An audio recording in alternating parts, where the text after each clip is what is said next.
Hello guys and welcome to another one of my videos. This time we're going to be looking at the O'Sullivan Gambit. And most of our Alakine defense Gambit videos have been good for white, but this time let's look at a game for black. Now e4, knight f6 Alakine defense. After they push forward, you move to the side. They push with their d4. And then this is the O'Sullivan Gambit. The computer says it's a blunder, but let's see exactly why. After takes, c5, c4.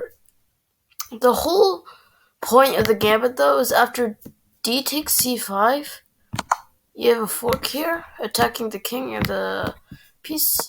After they block, you go here. And if they try to do this, bishop here, queen back, you just take here. After knight to e2, you take the rook, you take the pawn, and this is such a crushing position. You take the second pawn. After they attack again, you move to the side, you trade queens. This is doubled pawns, but you're so much material ahead, it doesn't matter. After you move back, your king goes here, you take another free pawn. This, my ladies and gentlemen, is the Bongcloud. The king moves up to e7. And it's actually Stockfish's #1 recommended move. Think about that. The Bongcloud.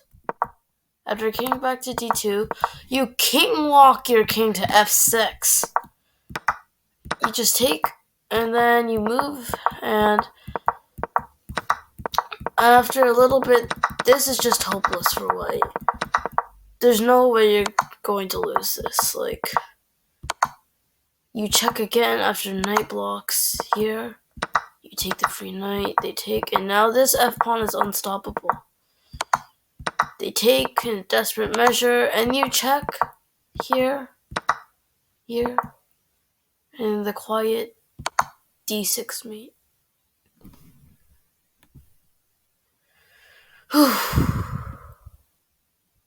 If c4, now let's go back to track on the main line. c4, here.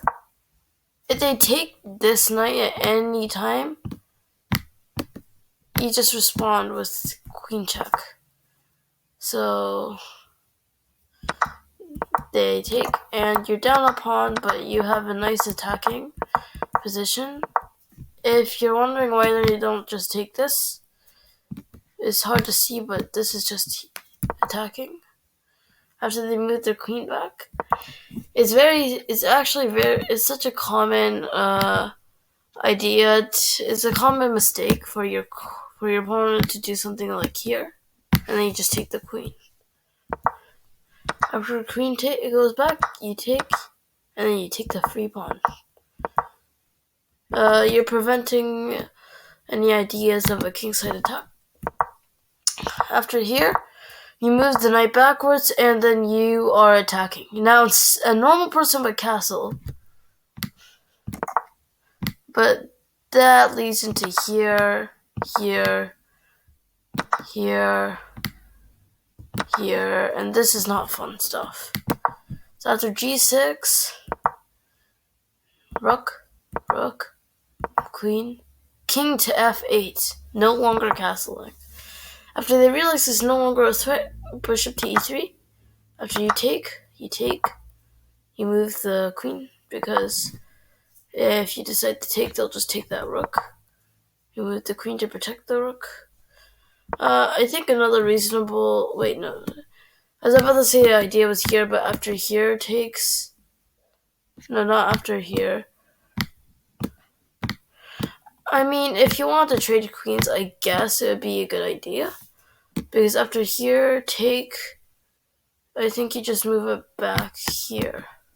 After here. And then you move the bishop back here. And the rook goes back down here to c8, which is still reasonable. Queen to c8. You take that. And then you sort of just shuffle your queen and pieces around until it's a draw. If your opponent decides to go for something more natural, such as bishop to c5, you take the free pawn. So what they have to do, I guess an idea here is just to take the free pawn here. And I think the only implication is like here or something. You might be forced into an uncomfortable position. Something to do with the queen being hunted down. But I think you might be able to get away with it. Because after an idea like here. Oh wait, no. You can't go there because of here. Because after takes... Oh, never mind. I'm not sure why that's not the best queen. That's not the best move. So I guess queen takes e5 would be a decent move too. After here, you take the free pawn. You take, and you're actually have an advantage because you are one pawn up, and in this position, they have 2 against 1 here.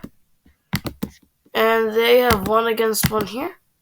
But the thing is, you have the 2 center pass pawns against this one lonely f-pawn to deal with. And your rook just has to make the right maneuvering. Mind you, these are all the best moves. So if you want to implement this in a game, hopefully they don't catch you for cheating or something. And you just slowly but surely convince this. If they move the king up here, you just sack your rook, because here, and it's unstoppable, you turn to a queen, and this pawn gets taken, and after rook c3, so I find that this is quite favorable for black. You sacrifice the queen, and this is just winning. You just slowly promote this pawn, and there's no way for white to retribute, and then you just slowly entangle the king until it's checkmate. So, I think this is a very favorable opening in some variations for black, if you manage to play all the right moves. The computer says that the O'Sullivan's Gambit is an extremely big blunder, but I think it's still fine. You come to a couple of conclusions. Look at this. Queen checkmate, and then look at this pawn checkmate. It's so easy for your opponent to slip up, especially at the lower levels, and you just overpower them. So if you're at the higher levels, I really wouldn't recommend you to use this opening, especially in competitive games. But if you're at a lower level looking for a new game or gambit to try out, then this might be your guy. Anyways, thanks for watching. As always, it's the Chess Gambit King. See you in the next video.